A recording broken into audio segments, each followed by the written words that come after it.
Hello, my name is Cadet First Class Trevor Hawley. It is my privilege to welcome you to this 30th Annual National Character and Leadership Symposium. Our honored guest speaker for this morning's session is Mr. Ted Colbert. Mr. Colbert is Executive Vice President of the Boeing Company. He also serves as President and Chief Executive Officer of Boeing Defense, Space, and Security, which provides solutions for defense, government, space, intelligence, and security customers worldwide. In addition, Mr. Colbert is a member of Boeing's Executive Council. Mr. Colbert is a member of the Executive Leadership Council and serves on the board of directors of the Thurgood Marshall College Fund, the Virginia Tech Innovation Campus Advisory Board, and New Leaders, where he serves as board chair. In 2022, the Black Engineering of the Year Awards named Mr. Colbert Black Engineering of the Year, the organization's top honor, among numerous amazing other achievements. It is an honor to introduce Mr. Ted Colbert. Thank you so much. Thank you.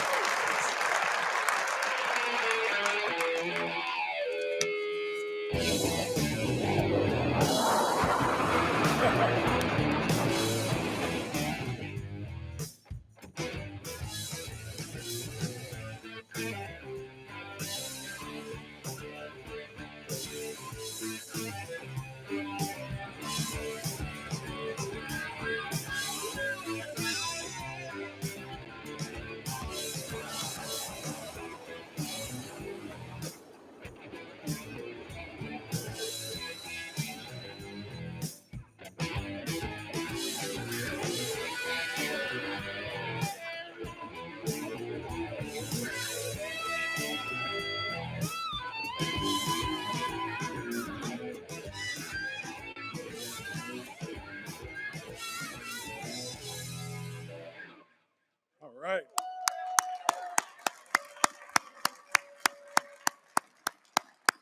That is what we do. What an exciting video. Good morning, everyone. How's everyone doing this morning? Awesome, awesome. It's great to see all your smiling faces. It's beautiful here in Colorado. It was 75 in Washington, D.C. when I left yesterday. So a little bit of change in environment, but indeed exciting to be here. Cadet First Class Holly, thank you for the kind introduction. And thank you all for the opportunity to speak today. General Clark, it's great to be in your house and happy to see you and looking forward to spending some more time with you. Today is definitely special for me as this is my first opportunity to be here and spend a little time with the cadets. I'm looking forward to speaking with you and talking to you about leadership and culture and lessons that I've learned through my career so far. I hope you all enjoyed the video. Did you guys enjoy the video, ladies and gentlemen? Yes? It's a great video. Many of you will spend time in those products at some point in time in your career, so you pay attention, and I'll tell you more about my experience in those later. It's also exciting to have my teammate here with me, Lieutenant General Sam Cox. Where is General Sam Cox? Where are you? You're running somewhere. Is he? Where is he? There he is, Lieutenant General Sam Cox. Class of 1984. He leads our Air Force team at Boeing, and earlier today he told me that 15 years ago he was actually the commandant of the cadets. So when you see him, salute him the right way and give him all the respect he deserves. So we treat him the same way in Boeing, and he's a great, great member of our team. He loves being here. Keep an eye on him, General Clark, because I think he may try to get back into your office and take the seat back. So make sure you keep him out. He loves, loves, loves the Academy. So an excellent day ahead for you all, and I'm sure you've had some great speakers. And I also want to say on behalf of the Boeing Company, our 150,000 employees around the world, 35,000 of them that are part of my team and build and service the amazing products you saw in the video. It is an honor to serve you. We are grateful for the partnership that we've had over the last 75 years with the U.S. Air Force and now the U.S. Space Force. You all have entrusted us with the most important missions, and we look forward to doing even more in the future. So I'm going to start off sharing with you a little bit about my own personal journey. Both my father, and let me test the mic. Mic on? Can you hear me? Can you hear me? No. There we go. Mic's on. There we go. off the podium. Both my father and grandfather served in the United States military. My dad served in Vietnam. My grandfather served in Korea and World War II. And through those experiences, they learned values of the military. My dad values the Air Force and shared those and instilled them into me. They are the foundation from which I grew up as a young man, and the things that still hold true to me, and the things that make me the leader that I am today. And I want to share some of those with you because I just think they're so important. As you're in the most formative stages as young people and as professionals in whatever field that you pursue, and the lessons that you learn today will shape how you show up and how you perform as leaders as you move through your careers. And so I'll start with sharing with you some stories that reflect upon my time as a leader. I grew up in Baltimore. One of the cadets asked me that earlier. Any people from Baltimore, Maryland, in the area? Yes, a couple of Baltimore folks. I grew up in Baltimore in, we'll call it the 80s. I'm getting a little old, so it sounds like a long time ago. And I had a great experiences in school. I actually thought I wanted to be a lawyer at one point. And my physics teacher in 11th grade said to me, "You're not going to be a lawyer, you're going to be an engineer." And that's that. And so we started applying for engineering programs, and I ended up going down to Atlanta to Morehouse College and the Georgia Institute of Technology into a dual degree engineering program. And the reason why that was important to me is because it balanced out a really exciting liberal arts institution in Morehouse and a great technical institution in Georgia Tech. And that combination proved to be very important to my future as I pursued industrial engineering. Went on from there to go to the Ford Motor Company, worked there for 11 years. I had the gift of living in the United Kingdom for about 3 years, then came back. Then I worked in New York City for Citigroup in the banking industry, and then about 13 years ago got a call to come to the Boeing Company from an old friend. And what an opportunity to join an amazing, amazing company that makes the products that you just saw in that video. The time that I spent at Ford made a difference. The first supervisor that I had at the end of my rotation with him pulled me to the side after giving me my performance review and gave me a pen. He pulled this pen out of his pocket, and it was a Cross pen. I don't even know if Cross pens are popular anymore, but it was branded Cross pen. And on the pen was signed Theodore Colbert III, comma, V period, P period. Now, I'm about 23 years old at the time. I have no idea what V period, P period means. So I asked Tom, I say, "Tom, what does that mean? What does V period, P period mean?" He says, that means vice president. I'm like, "Okay, what does that mean? What's a vice president? What's that in the context of?" And he looked at me and he said, "Ted, I've given out 3 of these pens in my 30-year career as a leader. And I give them to people that I believe will become big leaders. I give them to people that I believe have the core values and the work ethic and the will to sacrifice and lead. And I know that they are going to do big things one day." And so I said, "Tom, thank you. I'm not sure why you believe that in me, but I appreciate it." And he said, "Ted, the reason why I believe it in you is because you come up to work every day and you work hard. And most importantly, you share with your colleagues. I noticed over the last year that you spend time learning from the people around you and sharing the things that you know to make everyone better every single day." And he said, "That is a unique trait." And I said to him, "I'm just doing what my parents taught me to do. It's really simple. I don't think it's that hard."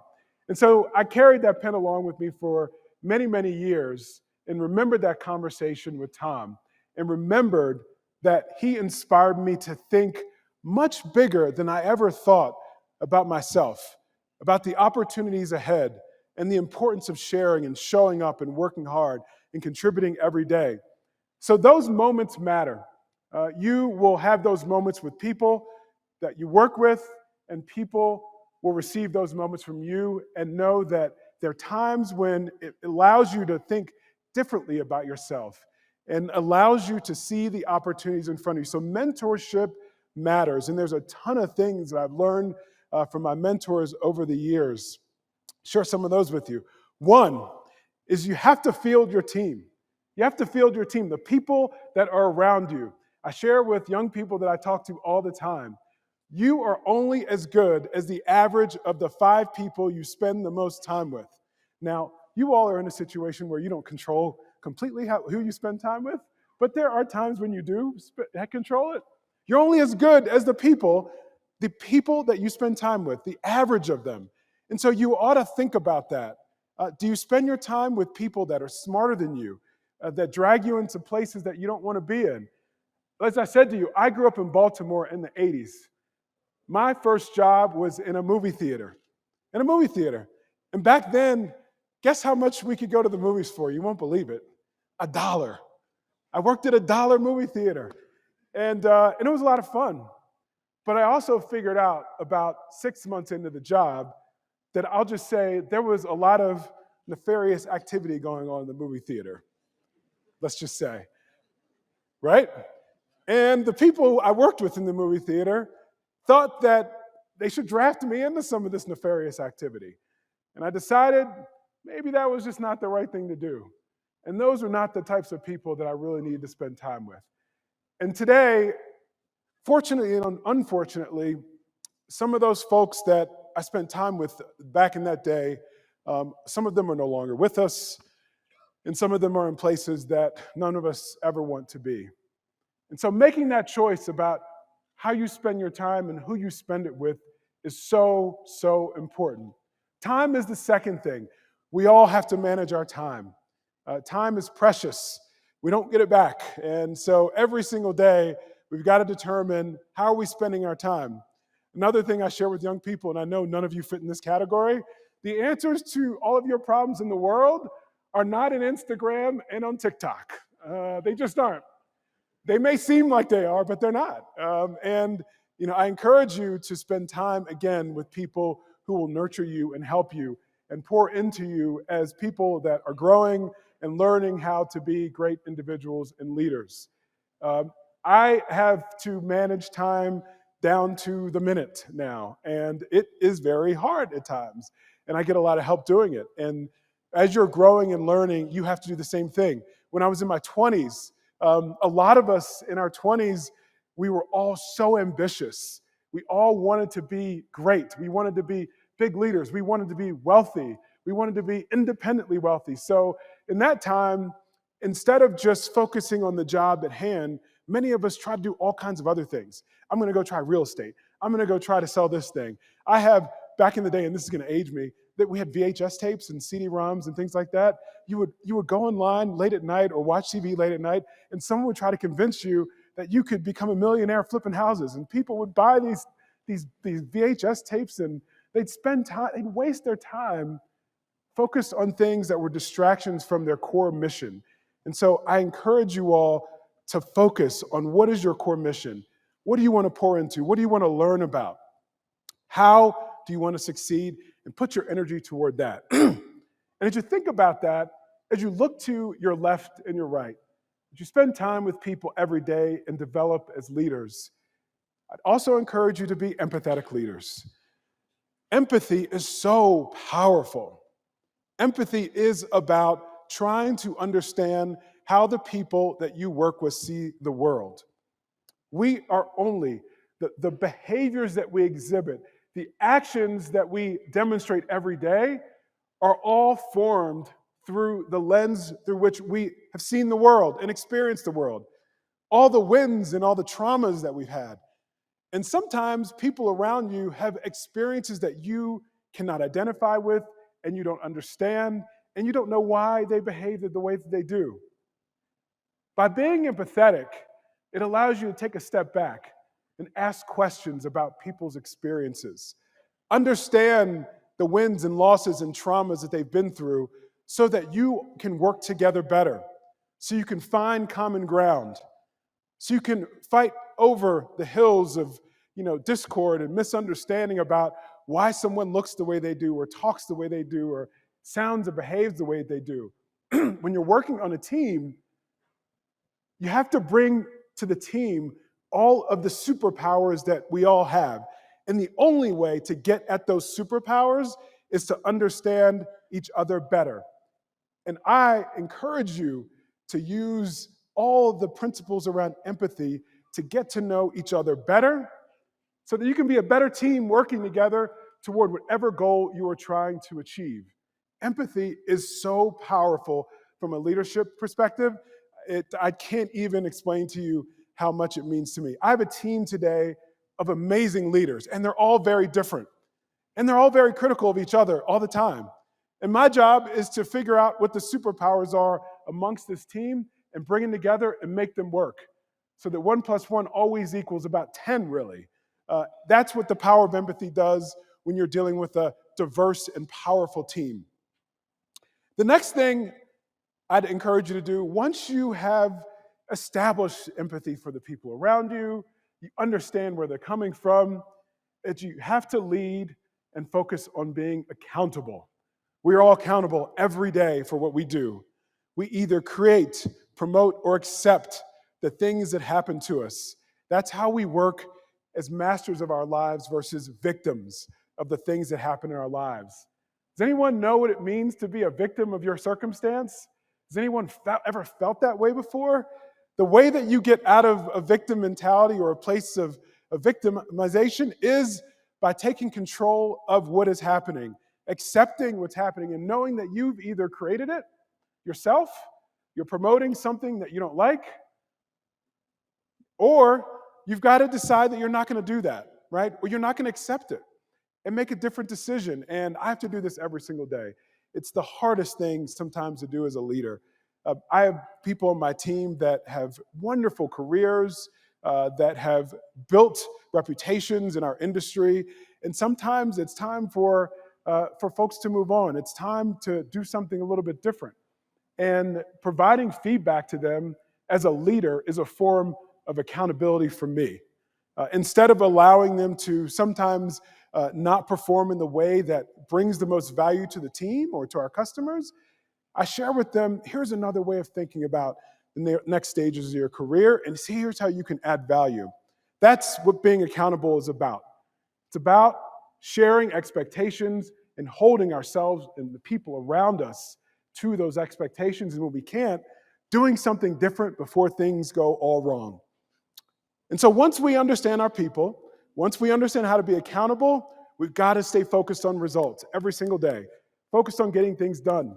And that, to me, is the most important thing. We've got to get to outcomes.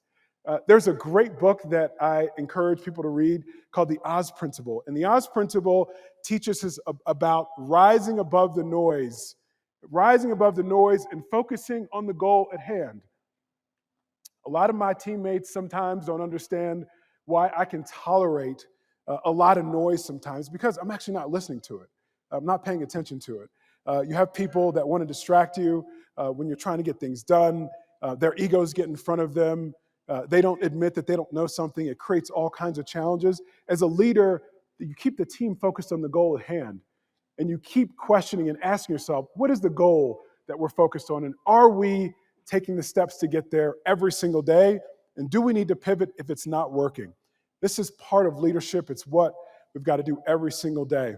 All these lessons I've learned over the years through getting experiences. I had a senior leader tell me early in my leadership career that I was moving too fast. I've had the benefit, you all, of just an amazing career and people in a village that have poured into me over the years. I've always been way ahead of the curve for one reason or another. Haven't quite figured it out, but it's been fun over the years. And early on, a leader pulled me aside and said, you know, Ted, I don't agree with the fact that you just got promoted. You're getting promoted too quick, and I just don't agree with it. I think you're a great person. I think you're smart, but they're moving you too fast. And I said, well, say more. And he said to me, and he was about, the funny part is, I think he was about my age now, talking to me when I was probably in my mid-20s. And he said, the reason is because I have had a lot more experiences than you have. And my intuition is much better tuned than yours. He said, yeah, you're really smart, but I got a lot more experience than you do. And those experiences allow me to use my intuition and gut better and better judgment and make better decisions. He's like, you're going to make a whole lot of mistakes because you don't have the experiences I do. He said, but I will tell you this. Even though I don't agree with how fast you're moving. Get the reps in. It's like, get the reps in, get the practice in. Just like a professional athlete, you practice every day and you learn from the mistakes that you have. You learn from the things that you didn't do so well the day before. He said, if you just do that, you'll be fine.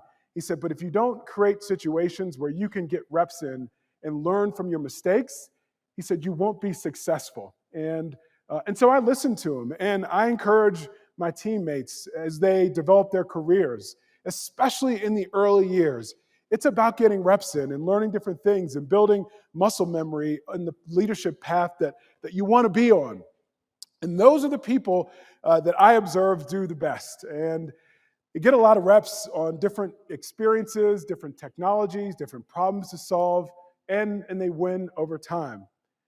All those leadership lessons and more kind of make me who I am today. It's how I think about the world every day. And that's how I go and solve really big challenges. One of the products that you saw in the video is a T7A trainer. Does everyone know what that is?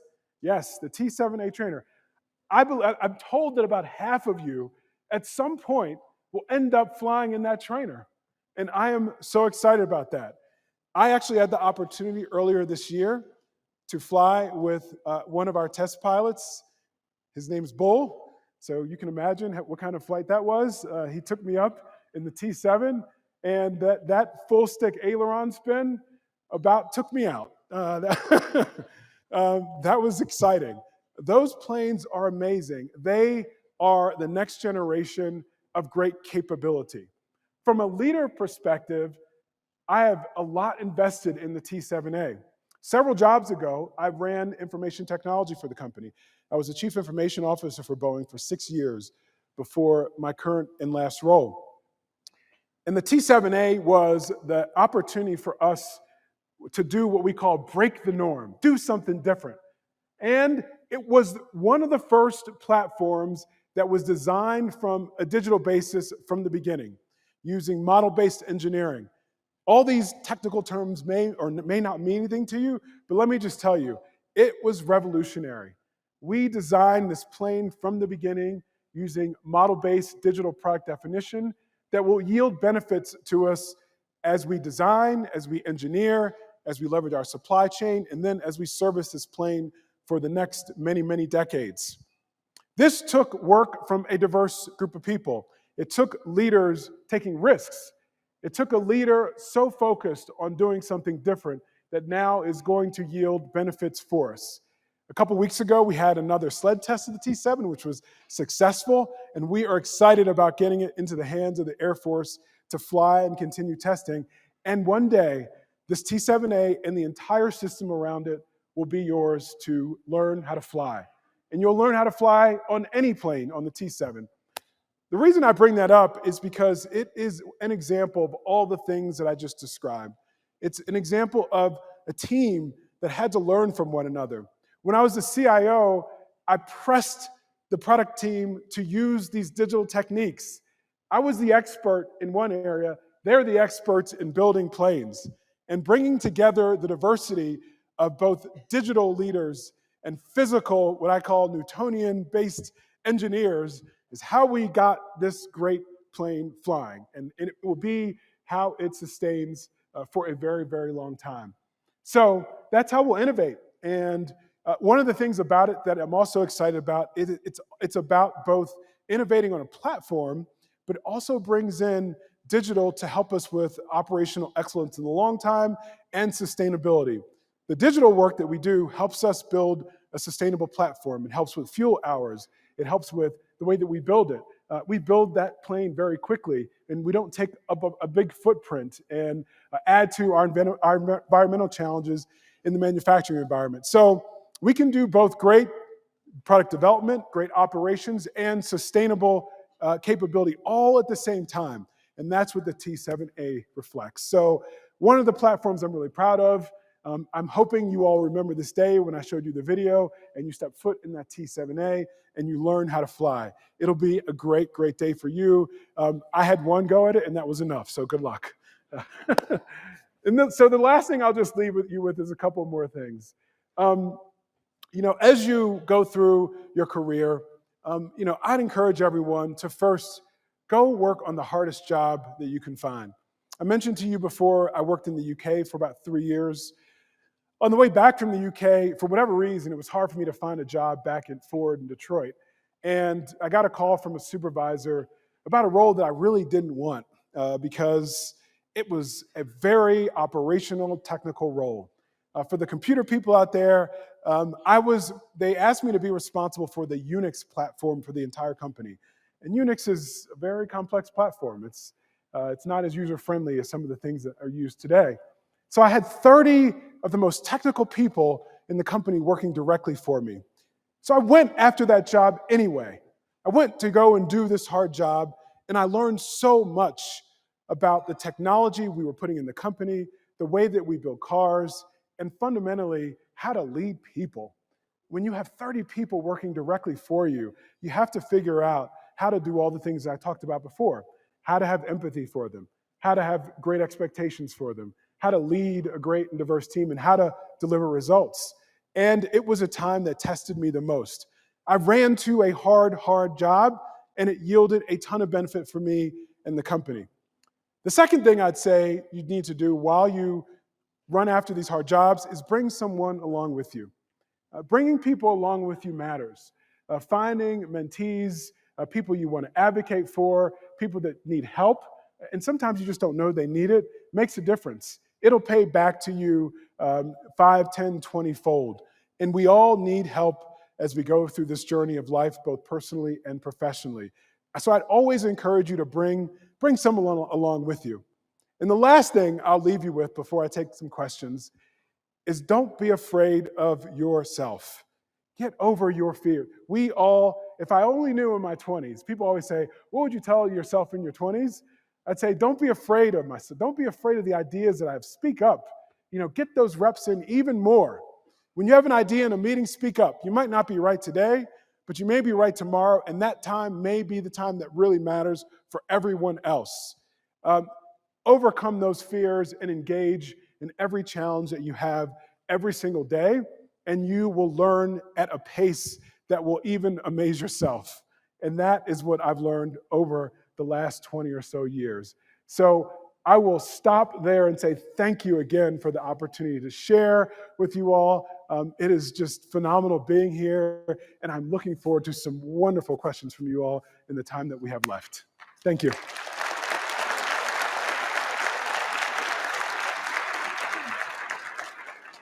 Ted, thank you again for your message this morning. At this time, the floor is open for questions. Attendees, you may ask questions at the microphones in the audience.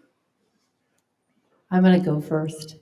Good morning, Ted. Yes. I'm Gretchen Cook, 1987 grad from this fine institution. Thank you for spending time here today with us and with the cadets. Thank you. And I'm also I retired from Boeing a year and a half ago. I reported to Brian Fredgren under you when you were with Boeing Global Systems. So thank you for your great leadership. Thank you. I could ask you a question, like how awesome is the F-15X? But we Yeah, all know the we all answer know to that, yes. Yeah. So I'm not going to ask a question. I'm going to make a comment. So Yes. you get a breathing space here. Sure. When you spoke about empathy, I just wanted to let everybody in our audience know that when Ted talks about empathy and spending time with people and how important that is, he walks the talk. He just isn't just up here giving a great speech. Thank you for that very engaging presentation. But every month that when I reported to him, he met with about 20 women, and then it became like, I don't know, 50 women or something like that. And he never canceled that meeting. It was never moved. I mean, we know we have people calling you all the time, where's my product, where's my aircraft? But he always made the time for us and listened to us, what we had for issues and concerns and whatnot. And what better way to build empathy with a group of people that obviously very diverse from you. So I just want to say thank you for that. It's long-standing. It will not be forgotten with me. So thank you. Thank you so much. Thanks for the feedback. Thank you. She just reminded me another thing that I often share, that feedback is a gift, you all. Good or bad, it's a gift. And that feedback was very powerful to me and means a lot, because the time spent with our team and round tables means so much. You do learn a lot. even as an experienced person, you can ask some of your seniors, we learn in every interaction something new about people. People think that just because I'm African American or I'm a leader, that I sort of know everything about everything in diversity. I don't. I learn every day about something new, about the people around me, and it helps to enrich my ability to be a great leader. So thank you for that, and thank you for your service to Boeing as well. Good to see you. Hello, sir. Yes. I am Cadet Anthony Dimitri from Cadet Squadron 36. I'm a management major here, and I have a management question for you. Sure. So Awesome. we've been learning about how sustainability in the past was how to grow your business, do more business, make more profit. But recently it's become people, planet, profit. Take care of your people, take care of the planet, profit to do better in those first two. And I'm just curious how Boeing has gone about chasing after that second version of sustainability, how leadership has had a play in that. Oh, absolutely. We are all in on improving the condition of our environment around the world. And it's both on the commercial and defense side of our business. So today I talked to you a lot about the defense side of the business. We have a very large commercial business, which you all know of. You fly on the 737 and the 787, and maybe and hopefully you had the opportunity to fly on the 747 before it completely retires, the queen of the skies and the most amazing planes ever. And so our focus going forward is about creating the most sustainable future as possible. We are spending a lot of time on sustainable aviation fuel as an alternative fuel to what we use today. Our commitment to our customers in the world is that our commercial fleet will be 100% sustainable aviation fuel ready by 2030. And so that will make a difference in the world, and it'll make a difference to how we affect the environment. In addition to that, we're working on a ton of other technologies that improve the capabilities of our airplanes. So the 787 is one that is a step in the right direction. The next big airplane that we come up with in the future will have capabilities that improve the way that we fly, the amount of fuel that we use, and how we impact the environment. The other things that we're doing today that I'll share with you from my last job, I had a very large digital portfolio. And in that portfolio was some really cool stuff that our airlines, both commercial and frankly, we port over to the defense business use today. And that is about optimizing flight patterns and flight plans. That saves fuel. And we've got great tools that do that. We also have tools that help with fuel optimization, which saves fuel. And other digital technologies that take data from the plane, take data from flight plans, take data from crew schedules, and optimize the way that we operate our products. And so SAF is the fuel approach that we're taking. We have technologies that we're working on in every aspect of the plane, and we have digital and software capabilities toward that end. And we're going to partner with the Air Force and the Navy and the rest of the military to continue to drive all those capabilities and those products, as we work together. So it's a commitment that we've all made. We have a chief sustainability officer that we put in place who has a great team that flies all around the world, building partnerships. And if you get a moment, we have a tool called Cascade that we launched. That's an application that helps you see in the aerospace industry how the decisions that we make can actually affect the environment. And we use that with our partners on Capitol Hill and frankly in the Pentagon to make great decisions about our future. So we're all in, and hopefully you start to see these great technologies come to bear in the next several years. Thank you for the question. Thank you. Thank you. And thank you for reinforcing for my colleagues. I tell my colleagues all the time, wherever I go to speak, especially with our emerging talent, the question of sustainability is always one of the first 5 questions.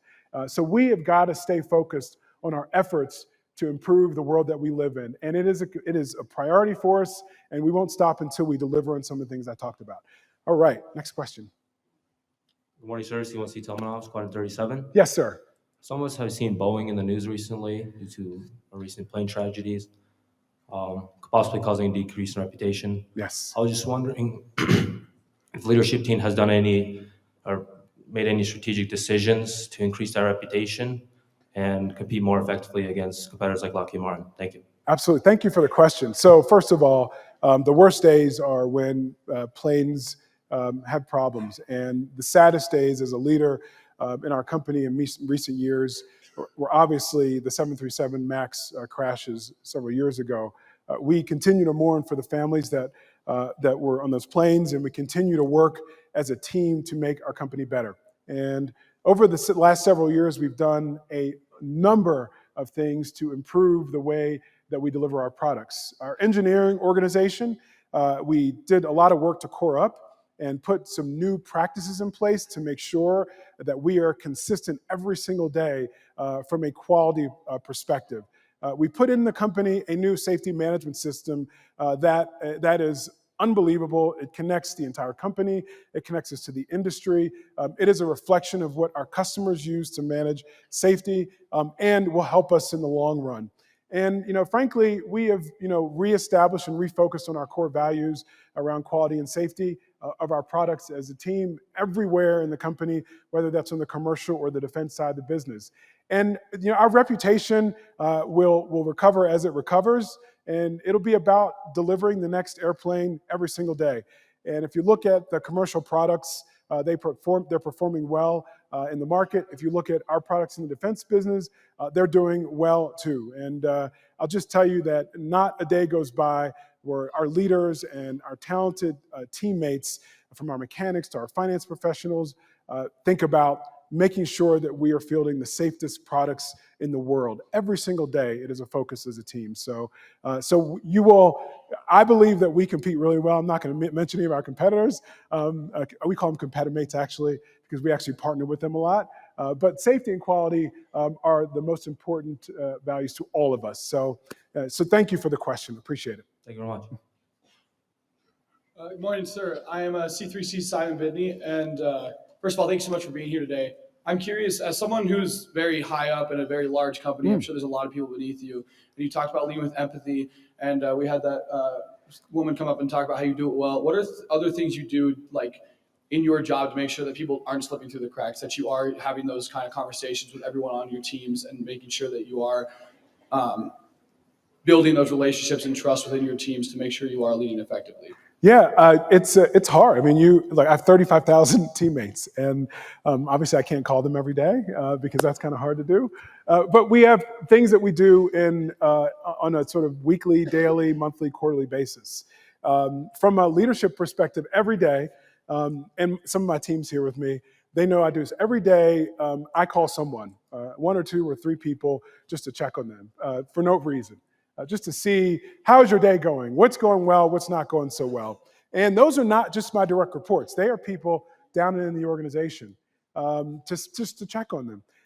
As was described earlier, I hold roundtables with teammates, and they are all different levels in the organization. They're in our factories, they're in our offices. It's kind of fun because I start the meeting off telling them that this is an open discussion, and we can talk about anything. I'll tell them or share with them anything that as long as I can't get fired or put in jail for. So we have very open discussions about what's going on, and it allows them to be very transparent with me about everything from the bathrooms in the office to the leadership that either exists or is not existing really well. And then we have webcasts and town halls, and we engage in different ways. We use surveys to get a sense for how people are feeling about their jobs and leadership. And all those things come together to inform, again, my intuition as a leader as to how things are really going. Or do we have the culture that we want to have? Do we have this transparent culture, a place where people do feel psychologically safe in every conference room and every factory to share when we have problems? This goes back to the last question that I had. That is so important to me, and I spend a lot of time every day with my team making sure that we are reaching out to people, listening to them, understanding where they have challenges, and then working to remove the constraints for them to do their jobs. So it is an everyday challenge. It is the most gratifying part of the job, frankly, is reaching out and talking to people because that's how we get work done. And it's really important to do that. So as a leader, you will find your own way of doing this, but you have to have a way of doing it because it does matter.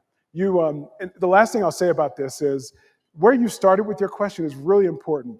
And to the leaders, you have to remember this. When you become a really senior leader, 35,000 people, there's tens and tens of thousands of people doing work every day, and it's so easy to lose touch from the realities of their day-to-day activities. And it's your job to get as much of a dose of that reality as you can on an ongoing basis, so the decisions that you make are actually of value to them. And I've seen it over and over again where leaders get disconnected from what is really happening in the organization, and they make terrible decisions because they don't know what is of value to the people that work for them. So this activity and the question you ask is so important. So as leaders, build your method, put the reps in and how you engage with people and learn from them and follow up on their asks, and you will see a difference in the culture of your organization. So thank you for that question. It's fun. Mm-hmm. I'm Gabriel Higgins from Cadet Squadron 23. Yes. I was just wondering, so when you've had such a successful and rigorous career such as your own, Yes. what is your advice for balancing your personal life with your work life and, still giving enough time to your family and fostering those personal relationships, Yes. but spending so much time with work as well? Oh my goodness, what a good question. This is a hard one. It's a really hard. This is like the hardest question out of all of them because it's not something that I always do really well, and none of us do really well. But I will tell you this: if you take the time to be introspective, you know when you're out of balance. You know when you haven't spent enough time with your family. I have two boys, two men. I can't keep calling them boys. They're like 6'1" and 6'2", and they're 20 and 22 years old.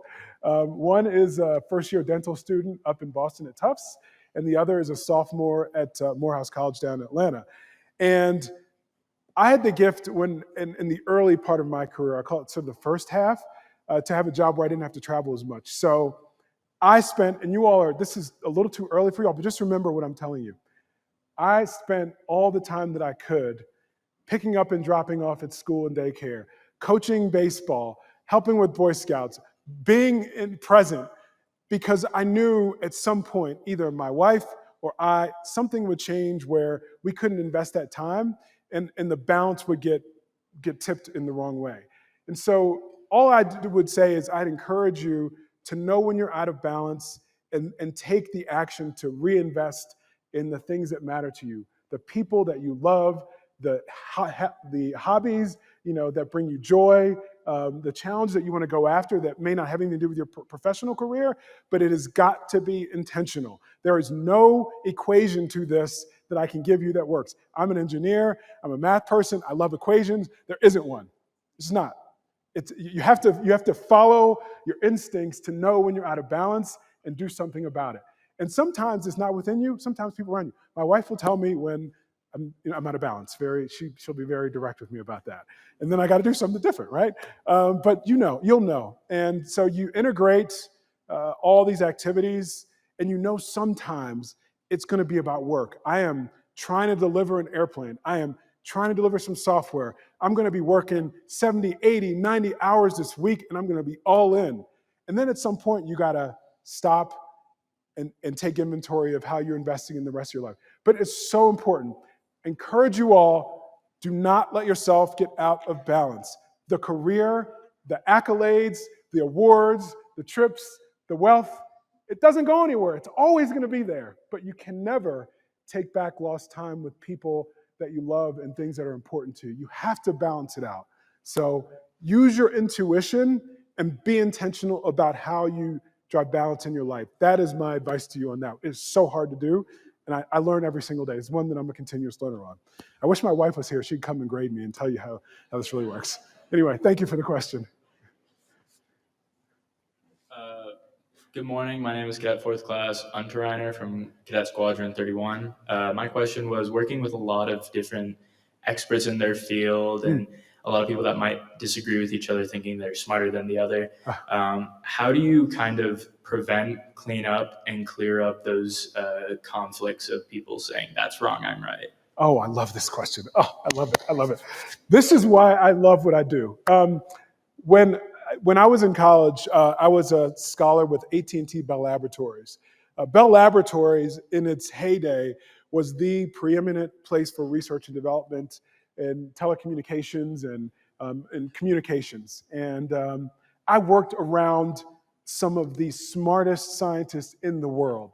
And I learned early on a couple things. One, this is about, remember I said about getting reps and getting different experiences? One, I learned that I had no desire to get a PhD. I just figured that out. It's like, I can't do one thing that long. I'm never going to just be that focused. I like to do a lot of different things. And the second thing I learned was that although I didn't want to get a PhD and I didn't want to be that specialized, what I did enjoy was working with really smart people and solving problems and figuring out, as I described to you before, how to make use of those superpowers, how to prevent those collisions and friction and challenges. I had a team, and I'm sure maybe they'll watch this at some point, they'll know who they are, that in a recent job where I had some really smart people where I spent most of my time kind of refereeing exactly how you just described. And what it really comes down to is, as I described to you before, focusing on the goal. What is the goal we're trying to achieve? We are trying to digitally transform the Boeing company. This person is an expert in all the infrastructure needed to transform the enterprise. Is the person's like superpower the way they communicate? Absolutely not, right? It's just not. And you guys keep trying to make him a communicator. He's not. The superpower is understanding complex infrastructure. So let's pull out of this person all the things that we need to develop the best infrastructure to transform the company. This person's superpower is actually communicating and helping people understand what we're trying to do. They're not the person who understands the infrastructure, right? And so they're both really smart, and the collisions just happen. And so I sort of have to get in the middle and say, okay, you're gonna talk about infrastructure, and you're gonna do it in just a good enough way that we understand it, and you're gonna listen. You're gonna listen so that you can help translate. And as a leader, again, there is no equation to this. It is just a skill that you have to develop over time. But fundamentally, it starts with getting to know your people, getting to know them and understanding what they bring to the table and how to recombine all those different skills to get to a solution. And if they become disruptive and their behaviors get really bad, then you have to take, a different approach. But more often than not, everyone sort of talks over each other because they're just so excited about solving a problem.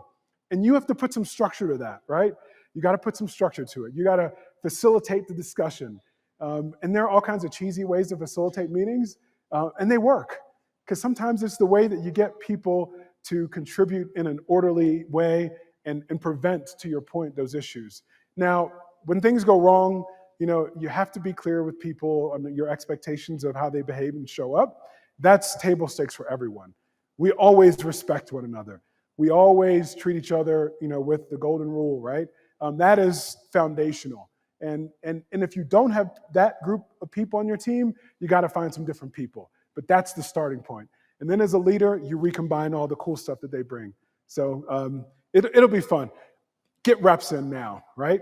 Get reps in right now.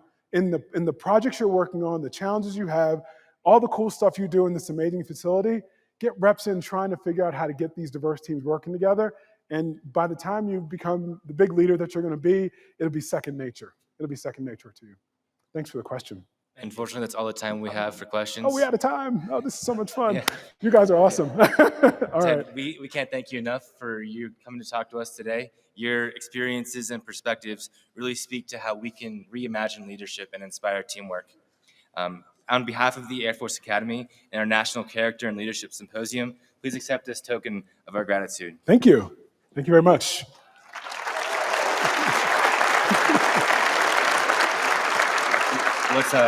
What's really cool about this gift for you, sir, is the base of this gift is from the marble from our terrazzo, which wow. is kind of foundational for us because every person who goes to the academy as a freshman runs the marble strips. So we hope that you'll look back at your gift and remember NCLS fondly. So thank you very much. Thank you so much. Thank you all. Thanks. Have a good day. Thank you. Thank you. I think that's a good. Oh, take a picture. Here we go. Very good. Thank you. Thank you. Awesome. Appreciate it. Thank you. All right, let me get this stuff out of your way. And you're going to take this, or am I going to? Yes, take that. This concludes our session. We encourage you to stop by our testimonial booth on the south side of Arnold Hall foyer, where you can record an audio or video review of this session and your overall thoughts on NCLS 2023. Cadets, please check in for the session using the posted QR code. Thank you, and have a great afternoon.